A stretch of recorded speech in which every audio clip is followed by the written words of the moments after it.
नमस्कार दोस्तों, मेरा नाम है आशुतोष और आप देख रहे हैं डायनामिक इम्पल्शन। आज की इस वीडियो में हम बात करेंगे 9 जुलाई 2022 के करंट अफेयर्स और ज्ञान को कभी भी छोड़ना चाहिए, इसलिए वीडियो को अंत तक अवश्य देखिएगा। सबसे पहला प्रश्न है, हाल ही में ज्योतिरादित्य सिंधिया जी को किस मंत्रालय का अतिरिक्त प्रभार दिया गया? Recently Jyotiraditya Scindia was given additional charge of which ministry? A संसदीय कार्य मंत्रालय, बी खान मंत्रालय, सी इस्पात मंत्रालय, डी अल्पसंख्यक कार्य मंत्रालय। And the right answer is इस्पात मंत्रालय।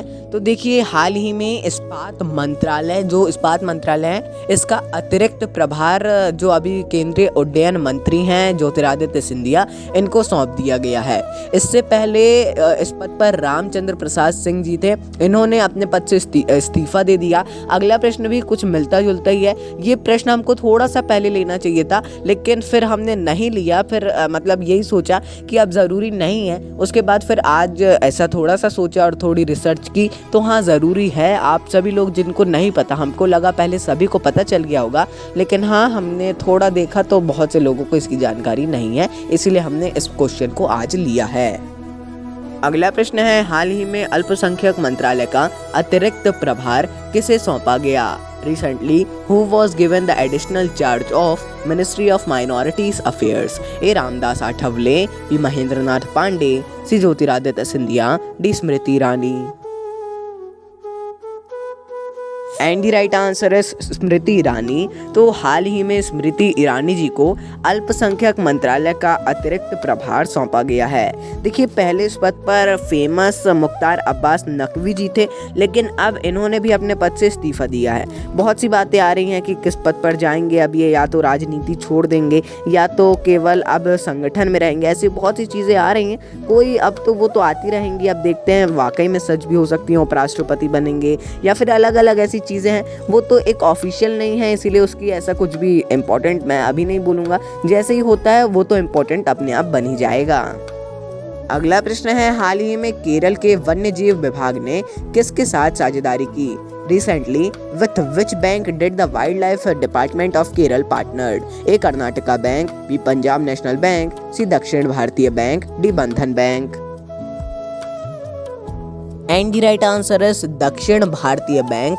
तो हाल ही में दक्षिण भारतीय बैंक के साथ केरल के वन एवं वन्यजीव विभाग ने साझेदारी की है। इसके तहत पूरे केरल में दोनों मिलकर के यानी दक्षिण भारतीय बैंक और केरल के वन एवं वन्यजीव विभाग, ये दोनों मिलकर वनश्री दुकानें, इको टूरिज्म सेंटर और ऐसी बहुत सी चीज़ें शुरू करेंगे जो कि वन्यजीव विभाग के अंतर्गत में आती हैं। दोनों एक बैंक में भी अलग अलग ऐसी चीज़ें होंगी, एक अच्छी बात है ये भी। अगला प्रश्न है, हाल ही में कहां पर अल्लूरी सीताराम राजू की 30 फीट ऊंची प्रतिमा का अनावरण किया गया? Where has been the 30 feet high statue of Alluri Sitarama Raju unveiled recently? A. Andhra Pradesh, B Karnataka, C Maharashtra, D Bihar. And the right answer is Andhra Pradesh. तो देखिए, हाल ही में आंध्र प्रदेश में अल्लूरी सीताराम राजू बहुत ही महान व्यक्ति थे। इनके बारे में आप पढ़िएगा, अवश्य पढ़िएगा। इनकी 30 फीट की कांस्य प्रतिमा का उद्घाटन किया गया है। इसका उद्घाटन प्रधानमंत्री नरेंद्र मोदी जी के द्वारा इनकी 125वीं जयंती के उपलक्ष्य में किया गया, जो कि एक मतलब ये है कि इम्पोर्टेंट अभी उतना तो नहीं है, लेकिन हाँ अल्लूरी जी के बारे में आप पढ़िएगा। बहुत मतलब मैंने जैसा बोला महान थे, तो इनसे जुड़ा हुआ कुछ प्रश्न आ सकता है क्योंकि 125वीं अभी जयंती हुई है इनकी। अगला प्रश्न है, हाल ही में किस राज्य के द्वारा भारत के पहले स्वास्थ्य के अधिकार विधेयक को पारित किया गया? Which state recently passed India's first right to health bill? A. Rajasthan, B Himachal Pradesh, C Bihar, D Odisha. And the right answer is Rajasthan. तो हाल ही में राजस्थान राज्य सरकार या राजस्थान विधानसभा के द्वारा भारत के पहले स्वास्थ्य का अधिकार विधेयक को पारित किया गया है। अब ये क्या है?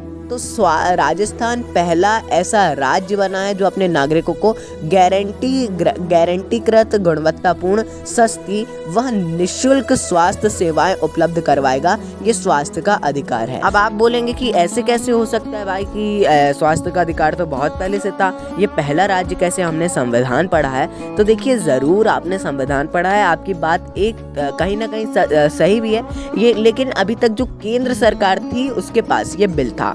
अब ऐसा राज्य ने भी लॉन्च कर दिया है, थोड़ा सा चेंजेस करके, थोड़े बहुत कुछ चेंजेस किए होंगे या फिर सेम भी आप कह ही सकते हैं। तो ये राज्य ने किया है, ऐसा पहला राज्य बना है।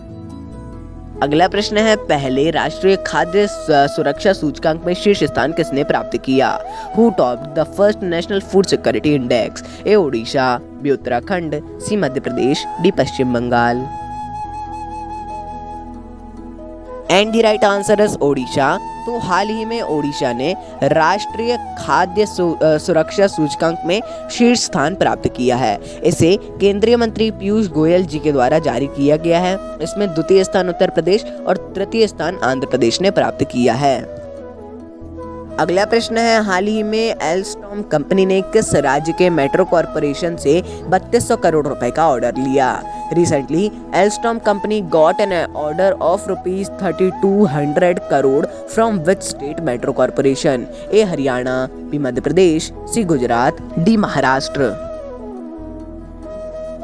And the right answer is Madhya Pradesh. तो हाल ही में फ्रांसीसी कंपनी, एक मोबिलिटी की कंपनी है एल्स्टोम, इन्होंने Madhya Pradesh metro rail corporation से 3200 करोड़ रुपए का ऑर्डर प्राप्त हुआ है।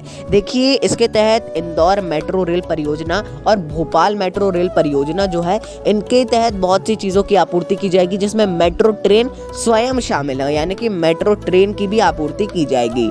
अब देखिए अभी तक मध्य प्रदेश में तो नहीं है, जल्दी देखने मिलेगा, जैसे है नागपुर मेट्रो है, ये है अलग अलग, अहमदाबाद मेट्रो हो गई, मुंबई मेट्रो हो गई, ऐसे ऐसे पुणे मेट्रो टाइप्स, ऐसे अलग अलग अब यहाँ मध्य प्रदेश में भी चालू होंगी।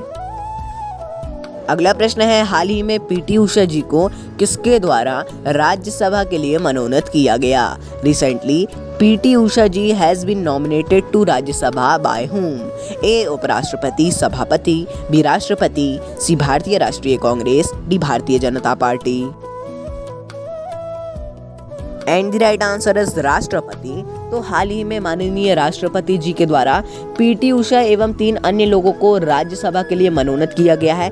3 अन्य लोग ऐसे वैसे नहीं हैं, 3 अन्य लोग हैं। एक तो है संगीतकार इलैया राजा, दूसरे हैं समाज सेवी वीरेंद्र हेगड़े और तीसरे हैं पटकथा लेखक हैं और इनका नाम है वी विजेंद्र प्रसाद। देखिए इन सभी को मनोनीत किया गया है, नॉमिनेटेड किया गया है राज्यसभा के मेंबर के लिए राष्ट्रपति जी के द्वारा। ये राष्ट्रपति की शक्ति होती है और आप सभी को इसके बारे में पता ही होगा।